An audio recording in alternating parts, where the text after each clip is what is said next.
survey, and right now we have pencils going on around as well. If you can please fill out the survey to the best of your ability.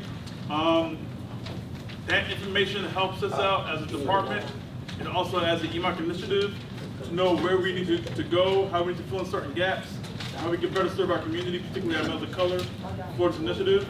I want to also raise 2 points. One is just this past weekend, there was the opioid surge. Some folks have heard about it, know about it, it's been in the papers.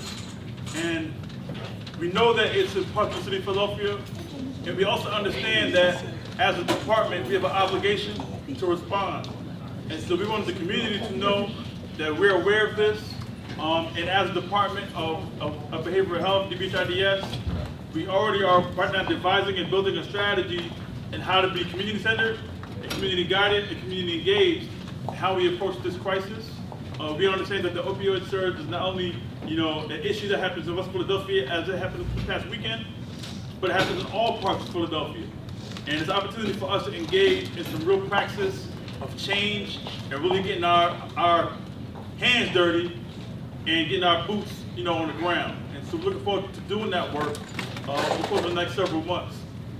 Additionally, a report came out today as well that there have been 578 shootings in the city of Philadelphia this year, all right, as of today. And of that 578, 445 have been black men that have been shot.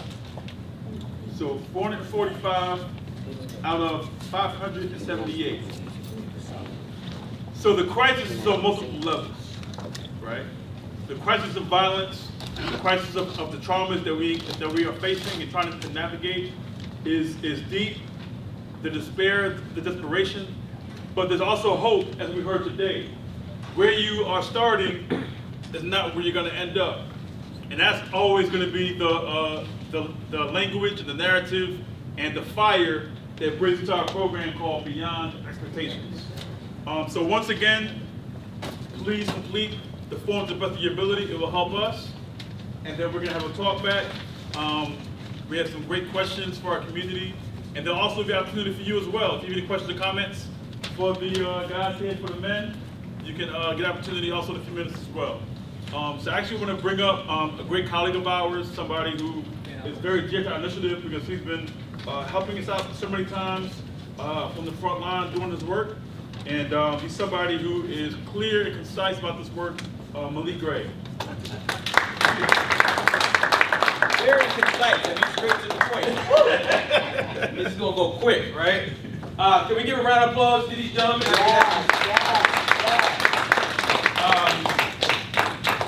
As I was listening to, you tell your story or whatever, I hope to, by the way, I can beat all of y'all, but as I was listening to your story, I couldn't help but think about the other faces of men of color that I know in my life or whatever, who traveled a similar journey. And one of the key things that you guys said that I know that I've heard from them is this whole notion of hope, right? That there is light at the end of the tunnel. Or as a good friend of me says, your past does not have to define you, right? That we are the controllers of our destiny. So I really do, again, applaud you guys in terms of where you're at, right? So I'm going to ask you some really hard questions, all right? But try to give me your best answer, all right? So my first question to you is, what or who has been your main support? I mean, as you talked about this transitioning that you've been going through, who or what has been that a part of your support system? Because when you talk about recovery, one can't get there without some type of support. So who wants to kind of kick it off? If you had the mic, you start. Okay. I have to say it was my wife who, when she got off the bus, that was it. She has always been through thick and thin, right, wrong, or indifferent, my main support. My family also, after the dust cleared, has been a part of my, support team. Also, but I have to say, it was my wife.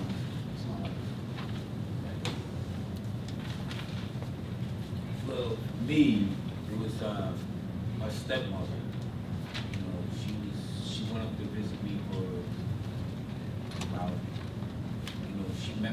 mother after I was already in like in '84, and she went from '84 to 2017 to visit me every month.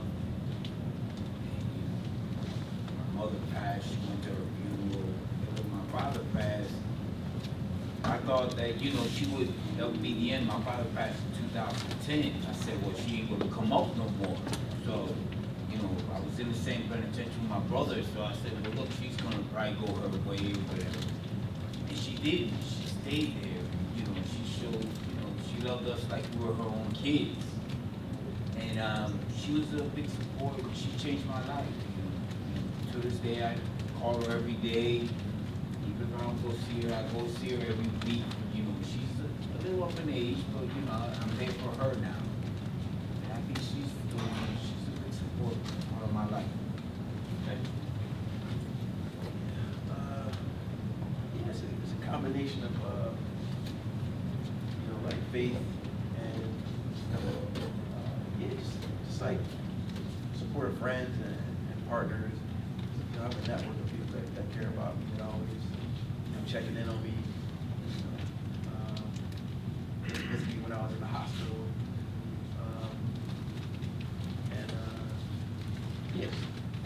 Keep me busy, so don't get in too much trouble. It's important to also, have positive things to do, and I tend to surround myself with positive people, so definitely helps.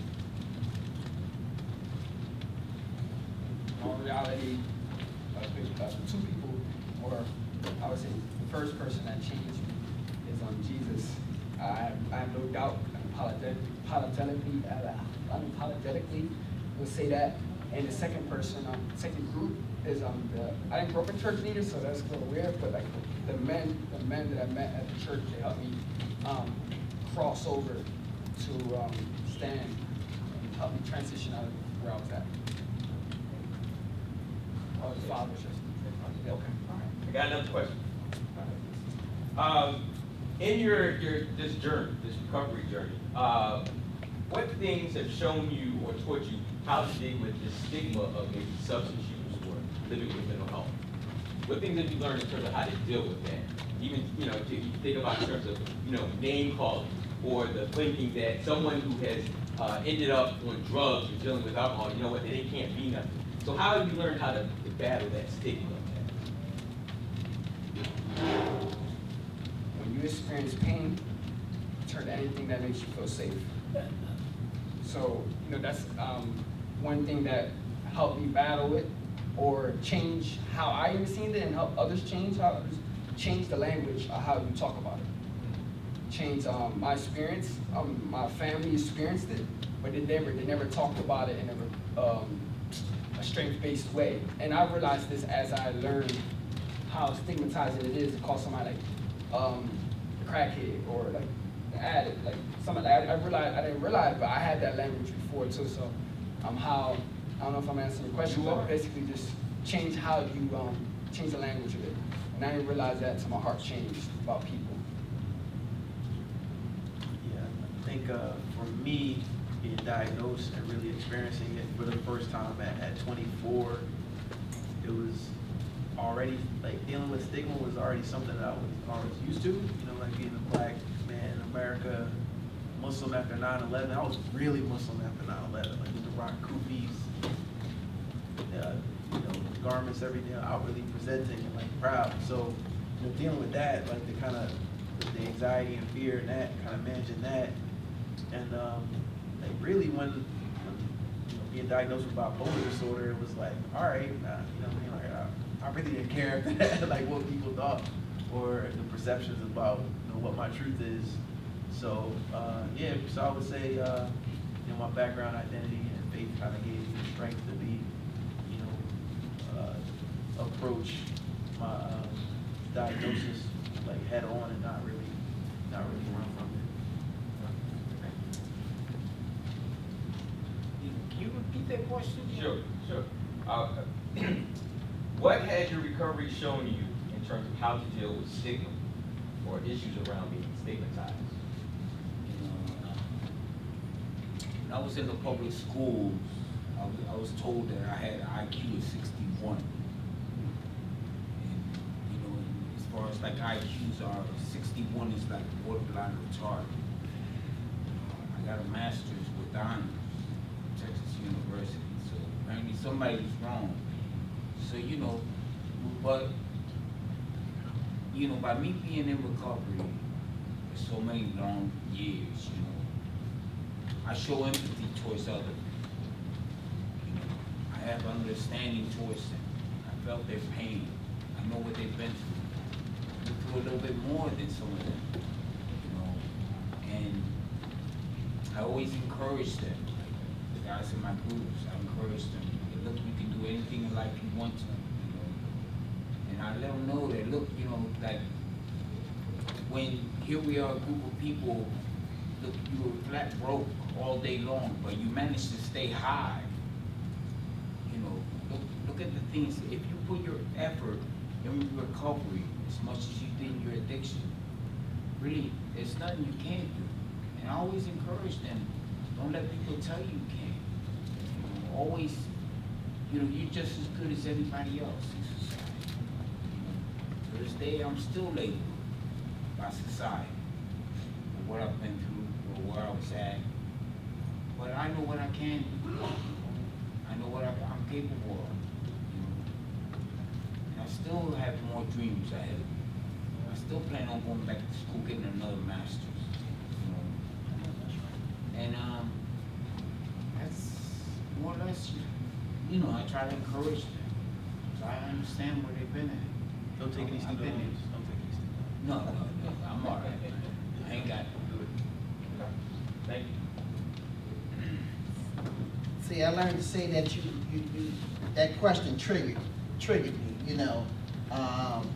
And it triggered me in a positive way because, you know, when you talk about stigma and talking about defending individuals who've been stigmatized, see, I come from both worlds, nursing and mental health.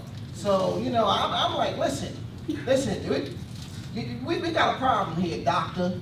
You know, you just called this, you know, you just called your patient retarded. And, you know, I'm like, listen, have you heard of DSM-5? You know, I said, listen, you need to look that up. You need to look that up. Not retarded, then intellectual disabled. You know, I said, but I defend it because individuals who are, you know, are challenging severely mental health challenges are not their diagnosis. So I not only just preach my story, you know, by telling them my story, but I got information to back it up also. You know, so I mean, you know, I mean, really, I could go on and on because it's my passion. You know, it's my story. It's my family's story. So I wanted to be able to not only just protect them, but also show them that recovery is possible. And you're not your diagnosis. You're not an addict. You're a person in recovery. As Jose says, the change of language. And I believe that, you know, when I got into recovery, my language has changed. So it was a transformation also. You know, I hope I'm answering this correctly. You know, I can go on and on about it, but I want to share time. So. You know, I think you all are hitting on, you know, probably that kind of main theme and understanding that words are powerful. You know, words can make a person rise up, but words can also knock a person down. All right, so it's important to be cognizant of what is coming out of your mouth. My next question to you, gentlemen, is what would you say is one aspect of your recovery that people may not know or understand, but it has been important to you? I'll repeat it again. What would you say is one aspect of your recovery that people may not know or understand, but has been important to you? I believe that recovery comes in many different levels, and trying to bridge the gap between health cares. Recovery just not only as mental health, but also into the hospitals. And that's very important to me because individuals who are healthcare professionals don't see recovery as individuals who has, deal with in mental health. So see it a totally different way. So again, what would you say is one aspect of your recovery that people may not know or understand, but has been important to you?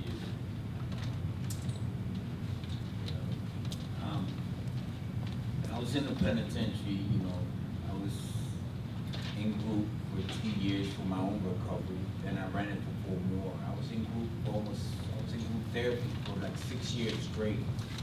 That helped me a lot, And even now, I'm going on 23 years clean.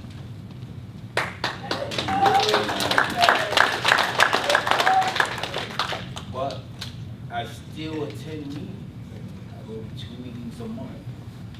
And not too many people know this, but I do, and it helps. It's almost like they say, if something ain't broke, don't fix it. Or if you go and change something that works for you, it might stop working for you. And this is something that I enjoy. I enjoy going to meetings, talking to people, showing support for them. They show me support. That's what it's all about. I said before, I believe it's about helping each other. We're not here, to step on each other, put each other down. It's like you said, words hurt. They do hurt. They can hurt. They can take a person down. They can bring you up. Thank you. One thing. Yeah, I thought about just the nature of either recovery or addiction or mental illness, the things that you learn from the experiences kind of help shape you in what you do to get out of it. So, there's many bad things. There's also, if your outlook is positive, you can draw from what you learn and experience. And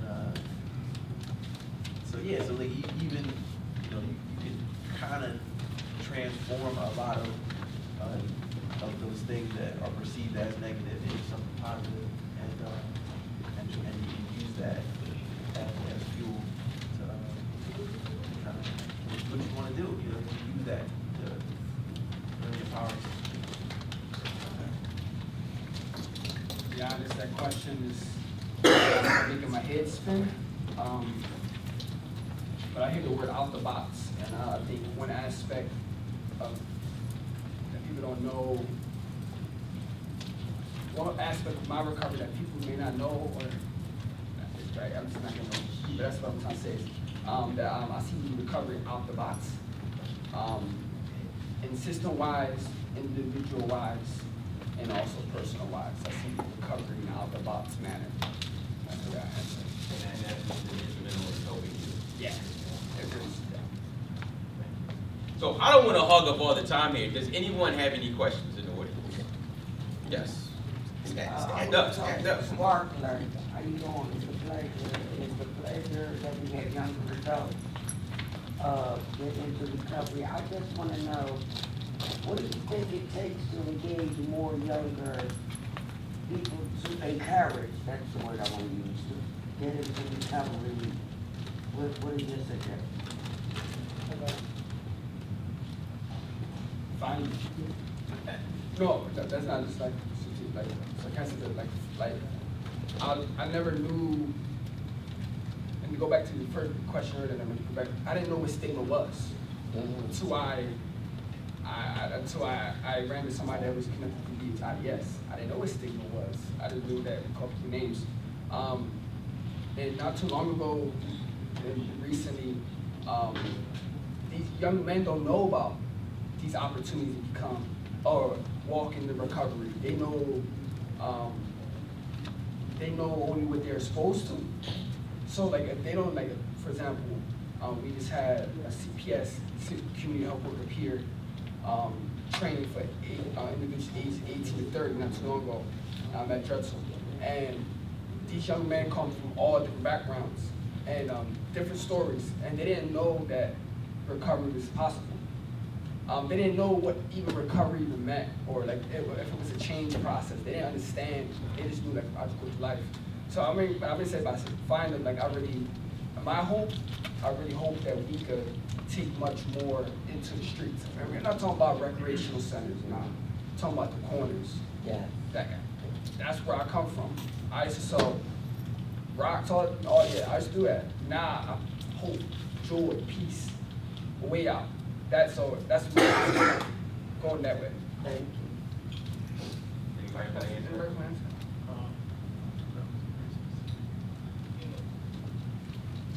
Me, I had a documentary made. The documentary will be completed in August. And it's my story of when I was 12 years old. It started out when I was in front of the Youth Study Center on 2020 Pennsylvania Avenue. That's where it started out. We did 4 segments of 3 or 4 hours each time. And they got their ticket stuff from each time. And what I want with this documentary, I want it to be sent to the school board. And I want to show it to the kids in the inner cities. Let them know that, look, you know, make bad choices. The consequences are harsh. And, you know, this is a reality. You know, this ain't a fantasy. Like, this ain't a video game that you're playing on the phone and you kill. You know, this is reality. That, you know, you go to penitentiary, you spend 40 years, almost 40, I was 33 months shy of 40 years. That's a long time, you know, and I'm just grateful I survived because, you know, I was never supposed to be free. You know, believe it or not, Obama helped me.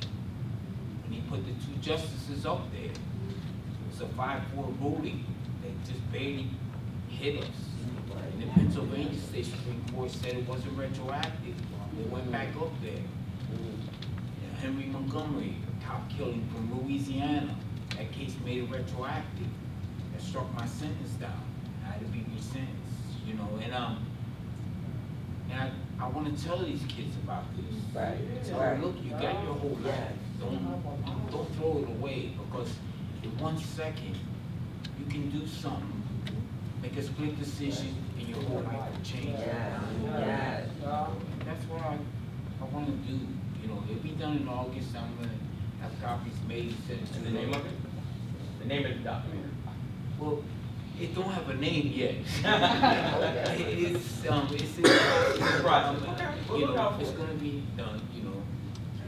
Like I said, when it gets done, I'll put a copy out, give it to them. We'll find you. We'll find you. Okay. All right, any other questions? Yes, ma'am. And I'm so happy to see y'all, and especially the 2 of you. I remember y'all from storytelling. You guys did a great job, and I'm so happy to be here tonight. But you talking about how can we get the youth in? That's why I came in, because I want to help my grandkids.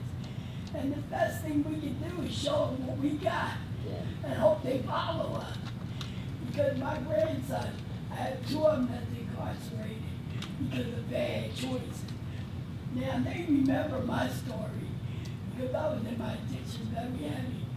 And they followed some of my bad behaviors.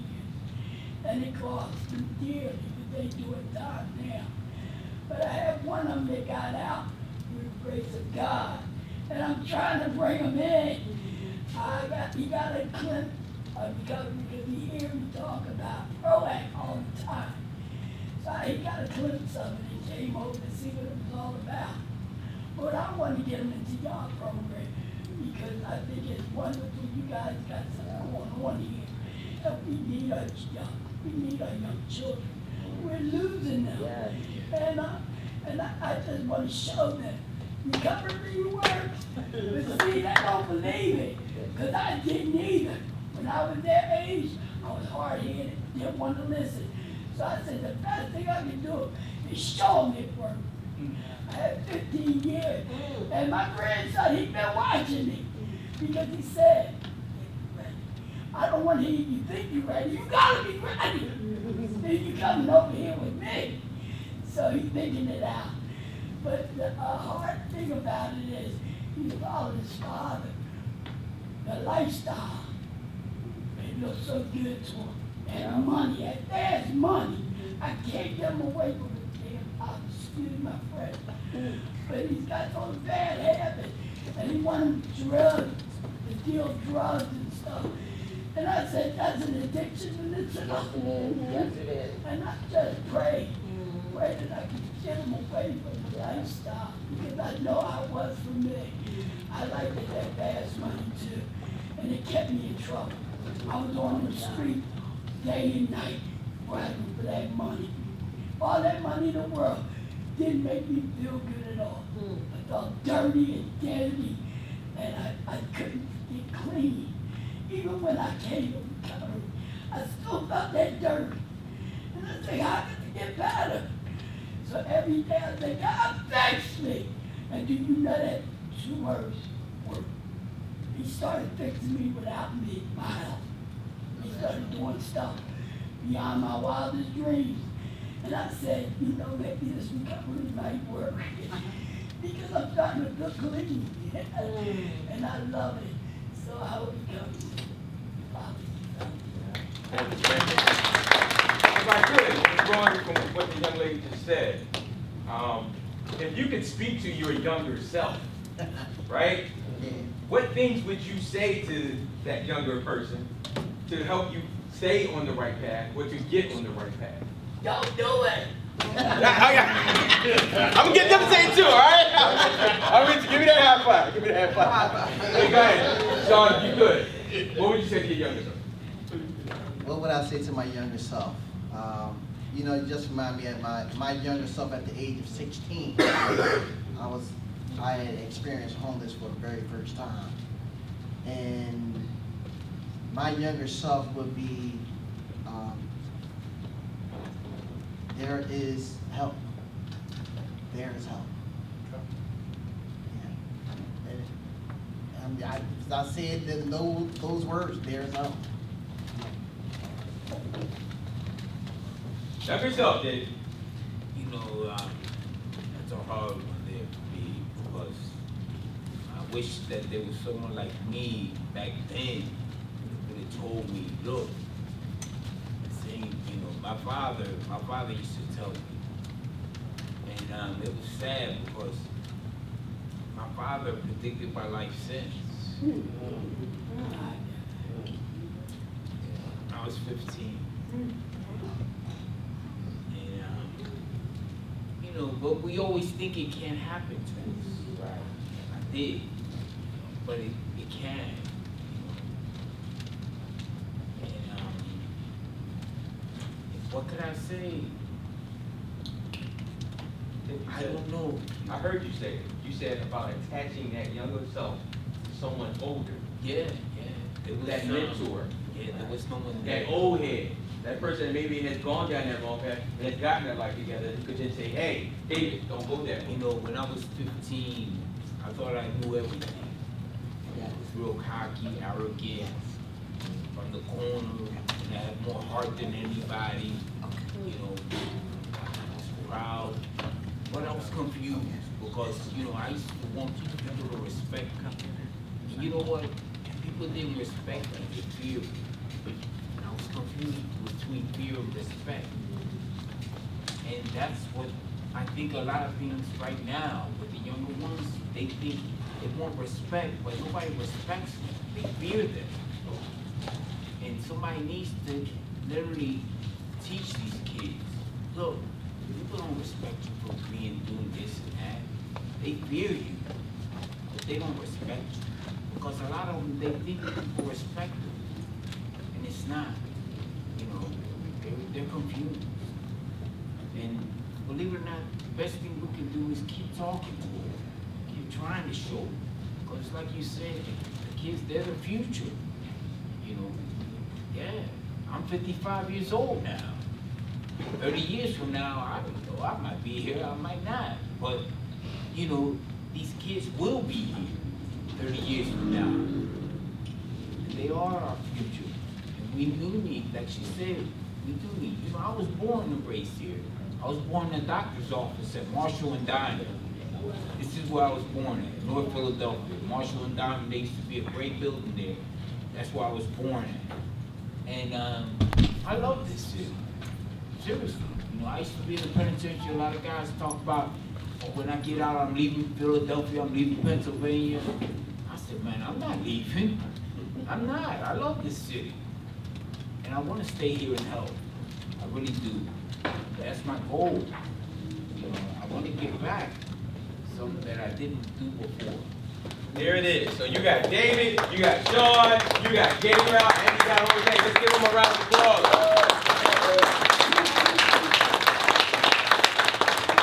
If I can ask the other Gabriel to come up. Thank you, gentlemen. Thank you. I'm technically the other Gabriel. Might be a little bit older. Glad to find out. No, I've known Gabe for a few years now. I work with Gabe actually on a phenomenal campaign. You may have heard about the MenCan and Domestic Violence Committee. I work with Gabe on that committee through Lucas Settlement House.